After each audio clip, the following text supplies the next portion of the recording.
If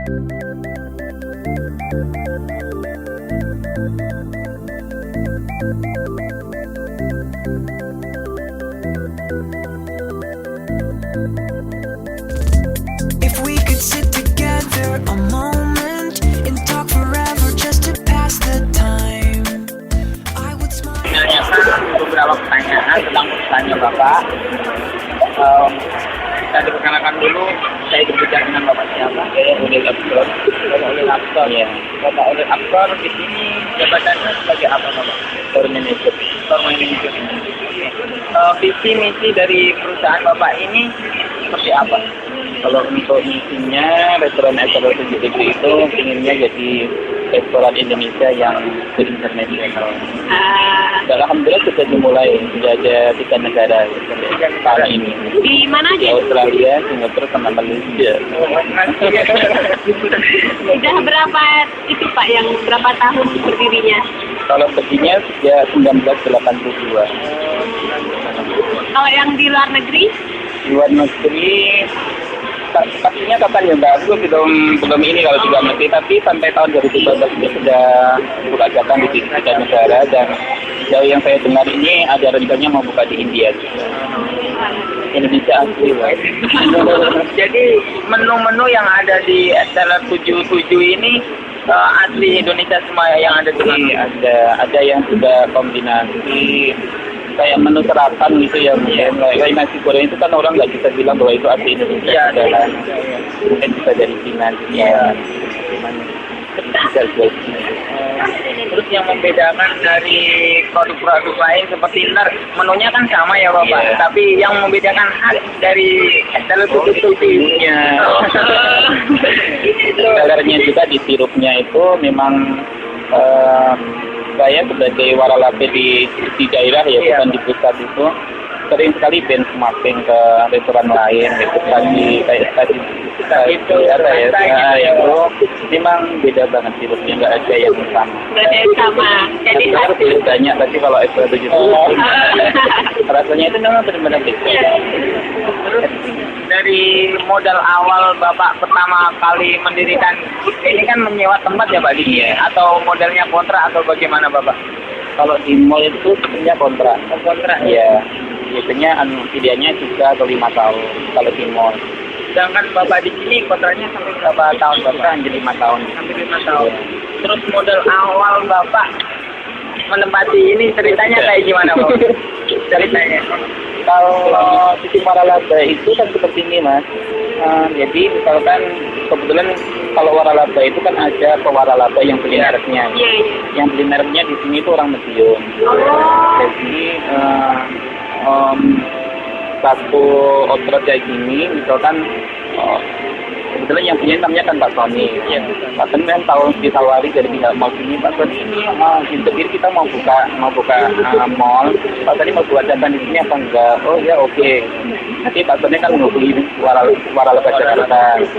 Nanti yang Jakarta yang mempersiapkan mulai dari perencanaannya, persiapan bahannya, pembangunan gedungnya, itu semua ditanggung dari Jakarta. Habisnya berapa nanti dikirimkan ke Pak Sony. Sedangkan Pak Sony itu jabatannya apa? Pak Sony itu kan pemegang modal ya. Jadi beliaunya punya duit. Sementara kalau membangun merek sendiri itu kan bukan hal yang gampang. Iya, makanya mereka buat orang-orang yang punya duit dan mereka tidak mau susah payah membangun brand dari awal, mereka kan lebih suka beli waralaba yang sudah pasti dikenal banyak orang. Nanti Bandi kalau saya punya uang banyak ya pasti akan kita saya kan juga ikut. Terus kalau dari bahan baku utamanya Bapak, jadi bahan bakunya Bapak itu membeli sendiri atau mendapat job dari orang lain? Kalau waralaba harus ambil dari pusat. Dari pusat. Jadi contohnya kalau di sini itu kalau kita itu susahnya yaitu secara skill kita memang mungkin akan terbiasa masak, tapi untuk bumbu-bumbu semua sudah dikirim dalam Jakarta. 1 minggu dikirim 2 kali. Itu dari buah-buahan semuanya ya Pak ya. Kalau untuk buah-buahan kebetulan kita ambil lokal. Tapi kalau untuk bumbu nasi goreng, sama sirup, bakso, kayak gitu, itu semua dari suplai dari Jakarta. itu dikirim 2 kali. Yang kiranya menjadi khas gitu dikirim. Iya, kalau buah-buah bisa ambil di lokal. Terus ada sekitar berapa menu yang Bapak suguhan di restoran SL 77 ini? Di sini kurang lebih ada sekitar 60 menu. Iya, 60 menu. Itu di Komas itu kalau restoran. Itu jadi kreasinya Bapak sendiri atau emang tetap dari sananya atau saat nyampe sini Bapak mengembangkan sendiri daerah sini sendiri gitu Bapak? Jadi Jakarta. Sudah dari Jakarta. Iya, yang bisa dikreasi sendiri itu misalkan nanti ada promo-promo beli 2 beli 2 berarti 1 kayak gitu nanti itu urusannya lokal. Tapi kalau untuk jenis makannya kan kayak nasi goreng kita punya 4 itunya itu semua sudah dipesan dari Jakarta. Karena nanti kalau nggak misalkan beda-beda kan nanti orang bingung dari Surabaya kok ada nasi goreng cumi tapi di sini kok nggak ada misalkan kayak gitu. Jadi memang harus ragu. Iya lagi-lagi ya Pak. Terus kalau masalah harganya sendiri itu emang sama semua ya Bapak? Sama. Jadi tidak ada pembedaan harga atau rasa gitu nggak ada ya Bapak? Tidak ada. Sebetulnya karena bumbunya sama, mestinya harganya sama. Walaupun kadang-kadang juga ada komplain. Kok enak di sini ya sama di mana gitu. Kok enak di sana ya sama di sini gitu. Kita sendiri kadang-kadang juga bingung. Padahal bumbunya nggak sama. Tapi katanya kalau orang juga beda yang beda. Terus kalau dari karyawan Bapak sendiri itu cara mendapatkan karyawan mendapat seleksi atau ada langsung mereka merekrut atau ada tahap-tahap untuk menjadi karyawannya Bapak? Kalau kita butuh karyawan di sini kita adain pengumuman. Ya, kalau misalkan butuhnya banyak nanti kita biasanya dipasang iklan di radar. Ya. Kalau nggak gitu, kalau butuhnya sedikit cuman intern. Ini wajah kita butuh lowongan nanti kita rekrut. Sistemnya biasanya training dulu 3 bulan. Training 3 bulan ya, training dulu 3 bulan. Kalau mereka nanti secara detailnya sesuai yang kita harapkan, nanti akan kita jadikan karyawan. Terus dari kopi sendiri kan hal yang penting ya Bapak di perusahaan ini, soalnya ini perusahaan makanan ya. Terus kopi sendiri itu didatangkan dari Jakarta sendiri khusus atau Bapak mengikuti training sendiri? Enggak ada. Kalau di sini semua harus kita jadi cook. Karena kan bumbu udah jadi itu kan, jadi tinggal semua karyawan. Sebenarnya di sini sistemnya rolling. Jadi kalau misalkan hari ini di bagian masak, besok bisa jadi waiter, itunya lagi bisa jadi bagian belakang kayak gitu. Karena semua karyawan harus hafal bumbunya, berapa satu porsi nasi goreng itu berapa gram, itu harus hafal. Sampai detail itu ya? Iya, karena memang bumbunya udah jadi, jadi ikannya tinggal ngapalin aja. Berapa jam gitu Pak? Kerjanya kalau 6,5 jam. 6,5 jam. Mulai masuk jam 8 pagi, nanti pulangnya setengah 4. Sudah termasuk istirahat. Itu ada shift malamnya juga kan? 2 shift. Yang shift malamnya setengah 3 sampai jam 10 malam. Terus sistem gaji karyawannya itu seperti apa Bapak? Gajiannya sesuai dengan UMR Kota Kediri. Oh gitu, jadi di alur Kota Kediri. Iya, sama di atas apa kalau gitu rata-rata gitu Pak? Iya. Walaupun selisihnya juga gitu kan, tapi minimal sudah standar UMR tapi di atasnya sedikit karena kita kan ada insentif. Semua sama ya Pak? Tergantung masa kerja. Oh, masa kerja. Ya semakin lama biasanya insentifnya juga bentukannya beda. Berapa itu Pak biasanya kalau mau naik itu berapa? Nunggu berapa tahun atau bulan? Ya 1 tahun dulu. 1 tahun. Jadi misalkan harus ada ini kenaikan kerjanya harus lebih signifikan. Iya. Nanti juga dipertimbangkan kemajuannya dia, skillnya, cara servisnya dan sebagainya itu kan ada reportnya.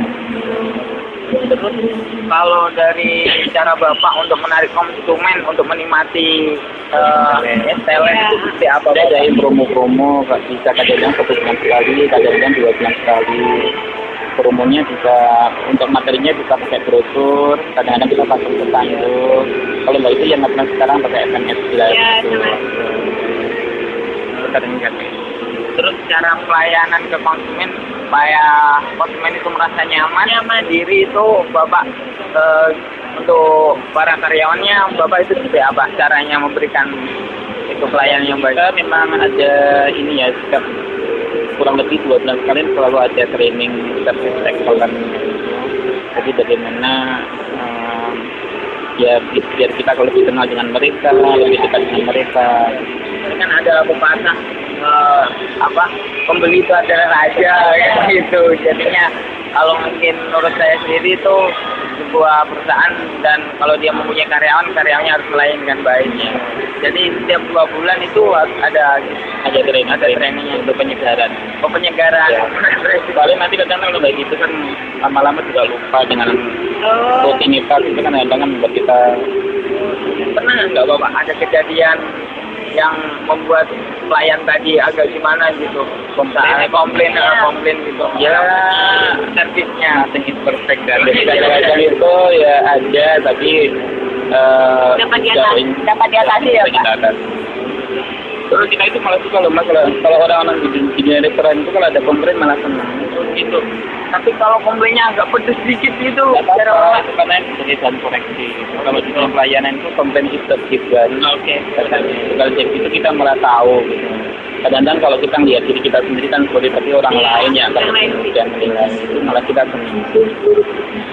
Pelajaran Bapak untuk menjadi seorang seorang yang di sini mempunyai jabatan, dari awal Bapak belajar cerita dulu ini masalah sharing Bapak sampai Bapak bisa memegang sebuah perusahaan ini. Kalau rasa syukur sebenarnya nggak ada, tapi yang saya rasakan itu sebenarnya ya I do my best. Nggak tahu ya, pokoknya ketika yang pekerjaan saya karena saya itu bermimpi nanti kalau lanjut misalkan saya bisa punya usaha sendiri, saya juga ingin karyawan saya juga do their best. Jadi itu harus saya awali dari diri saya sendiri. Ada nggak Pak keinginan untuk nantinya bikin ada? Kan nggak selamanya ikut orang ya, gitu, Pak. semoga aja tidak ikut orang terus. Tapi ini menjadi sarana belajar buat kita sering juga sharing. Tiap pagi sebelum kerjakan kita ada briefing itu sekitar 10-15 menit. Kadang-kadang kita juga sharing tentang how to be entrepreneur. Karena nggak rasanya kalau bisa sih janganlah ikut orang terus kalau bisa. Walaupun masih banyak juga yang ikut orang ya sukses juga. Tapi kita punya gambaran. Dari karyawan Bapak gitu ada yang pernah yang keluar terus mendirikan itu sendiri gitu? Ada, sudah ada yang. Perkembangannya sekali. Ya kalau yang paling besar sejauh ini yang saya tahu itu ada di Malang itu aja. Mereka nyewa di food court di Matos. Itu paling sukses menurut aku. Yang lainnya masih buka kecil-kecilan di pinggir jalan kaki 5 gitu. Tapi menurut aku yang meningkat lah gitu. Income-nya itu lebih bagus kalau kita usaha sendiri. Cuman memang tantangannya di usaha sendiri. Ada juga yang awalnya bagus, tiba-tiba kemarin itu ada cerita malah dia tutup. Soalnya kan tantangannya kalau ternyata kalau kita usaha sendiri itu tantangannya itu kadang-kadang yang namanya malas itu kan nggak juga ini ya, kadang-kadang nggak diundang datang. Padahal kadang-kadang ya itu malas, terus mungkin ada masalah dengan keluarga dan sebagainya yang membuat semangatnya jadi turun. Ya itu kemarin tuh ada salah satu teman yang awalnya bukan itu rame, terlihat aku beberapa kali mampir ke sana kok. Ya terus itu loh Mbak mengalir gitu loh ya pasti. Kok tiba-tiba kemarin ada kabar mereka tutup. Ternyata katanya ya tantangannya di situ kalau kita punya buka usaha sendiri. Gitu. Terus dari usaha Bapak sendiri ini ada seseorang yang tidak setuju dengan usaha Bapak? Maksud saya tuh keluarga Bapak atau ada ya seseorang yang mendukung dengan sepenuh hatinya untuk perusahaan Bapak ini? Kalau saya nggak pernah menginventaris mana yang nggak suka, cuman kalau keluarga memang keluarga ya harus keluarga itu positif, kalau pasti mendukung. Terus planning Bapak ke depan untuk perusahaan ini seperti apa Bapak? Bisa terus semakin besar, semakin banyak dikenal orang, dan yang pasti harus terus profitable. Ini waktunya mungkin udah saya agak cukup. Saya juga udah kehabisan pertanyaan. Saya bertanya kepada Bapak, semoga meluangkan waktunya. Semoga bermanfaat. Terima kasih ya Pak ya.